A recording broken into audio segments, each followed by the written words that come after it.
Good afternoon. This is Shailesh Lahoti. I came from Thane, Mumbai. Actually, I have got the information about this seminar in Bombay from one of the students of Sir, and then by God's grace, I can able to come.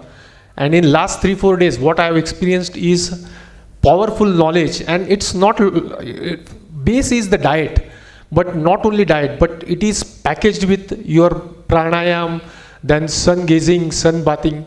So it's complete package all together. I think Sir has designed this package. It's very powerfully, so nothing can be left out. Not only that, there are a couple of sessions which are on relationship.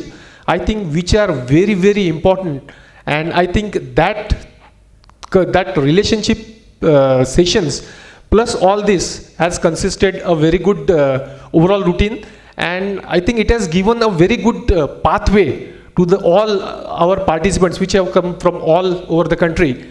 And I think well begun is half done. It is always said that well begun is half done.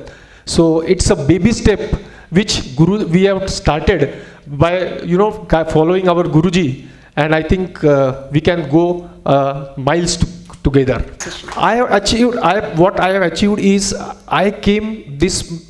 I have read that there are a lot of things which can be cured without medicine, but practically Guruji has given a scientific way of all the things, proven with all the supporting it can be done, and I am following that path basically. Thank you very much, Guruji. Thanks for your Ashirwad.